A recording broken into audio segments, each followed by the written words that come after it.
Hi, வணக்கம் மக்களே. நல்லா இருக்கீங்களா? உடம்பு ரொம்ப முடியலப்பா, எனக்கு தெரிய வந்துச்சு. வீடு ரொம்ப இந்த பூனைக்குட்டி மண்ணை வெளியே போய் எல்லாம் மண்ணு காத்துக்கு வந்த மண்ணு எல்லாமே ரொம்ப 2 3 நாளா எதுவும் பண்ண முடியல. கிட்ட 4 5 நாள் சும்மா வீடு மட்டும் கூட்டுவேன், அப்படியே விட்டுவேன். மாப் போட மாட்டேன். அதே டென்ஷன் பாதி டென்ஷன் வச்சு ரொம்ப முடியல. இப்பதான் வீடு எனக்கு என்ன பண்ண தண்ணி ஊற்றி ஃபுல்லா கழுவிட்டேன்.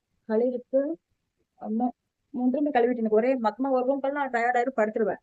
இன்னைக்கு 3 மொத்தமா தண்ணி ஊற்றி விட்டேன். ஊற்றினாத்தான் நம்ம வேலை செய்வோம் அப்படின்ட்டு அதை போட்டு எப்படியோ எடுத்துலாம் வந்துட்டேன். ஆனா வந்ததுக்கு அப்புறம் பயங்கர வலி, பொறுக்க முடியல. இடுப்பு வலினா கடுக்க தேள் கடிச்சா எப்படி வலிக்கும் அந்த மாதிரி வலிக்குது. கை கால் எல்லாம் ரொம்ப டயர்ட் ஆகுது. கை கால்லாம் பயங்கர வலி, பொறுக்கவே முடியல. இது எதனால இவ்வளவு ஒரு வலி வருதா அப்படின்னு எனக்கு தெரியல. சுகர்னால எத்தனையோ பேருக்கு சுகர் இருக்குது. எப்பவும் போல எல்லாம் சாப்பிடுறாங்க, வேலை செய்யறாங்க, நல்லாத்தான் இருக்கிறாங்க. எனக்கு ஏன் இப்போ டென்ஷன் தான் மெயின். டென்ஷன் அதிகமா யூடியூப்ல வந்து வந்து பேசினா கொஞ்சம் மன நிம்மதியா இருக்கும். வீட்டுக்குள்ள சும்மா இருக்கிறமே இது ஆரம்பிச்சது.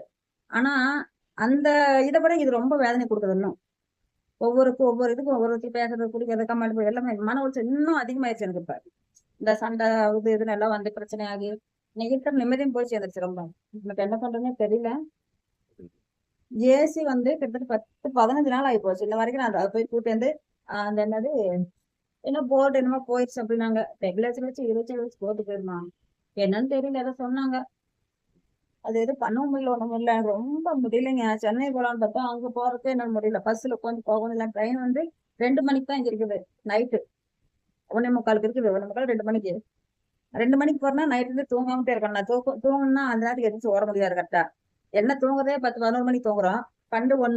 1 மணி கிளம்பி ஓடணும். அதுவும் பண்ண முடியல. இந்த பூனைக்குட்டி வேற குட்டி போட்டு என்னால அதுவும் விட்டு போக முடியல. பாத்தீங்களா, நேற்று ஒரு ஷார்ட் வீடியோ போட்டிருந்தேன். வெளியே போயிட்டு வந்தேன்னா போதும் 2 3 கத்துற கத்தும். சின்ன குட்டினா உயிரே போகுது அப்படின்னு கத்தும். ஐயோ அம்மா எங்க விட்டு போயிட்டு அப்படின்னு நாங்களாம் சின்ன பிள்ளைல எங்க அம்மா போயிட்டு வரலன்னா அழுவோம். 3 பேருமே அழுதுட்டு கிடப்போம் வரல அப்படின்ட்டு. இப்ப வந்து அந்த குட்டி அதே மாதிரி நான் எங்க போயிட்டுன்னா வந்து அவ்வளோ கத்துக்கிறதுனால ஜீரணிக்கோட முடியல. ஏன் இப்படி எல்லாம் மனசு பாவம் சொல்லி வளர்த்து நமக்கு ஏன் இப்படி வருது அப்படின்ட்டு கரெக்டா இருக்குது. பார்க்கலாம், எப்படி முடிஞ்ச வரைக்கும் போகணும் சென்னை. என்ன பண்றதுன்னு ஒன்றும் புரியல. வீடு மட்டும் பண்ணிருக்கிறேன். பெட்ஷீட்டு அந்த அடுப்பு இன்னும் எதுவும் க்ளீன் பண்ணல. அது அப்படியே கை காலம் உதறுது. ரொம்ப முடியல. ஒரு மாதிரி இருக்கு. பாயில பண்ணுங்க.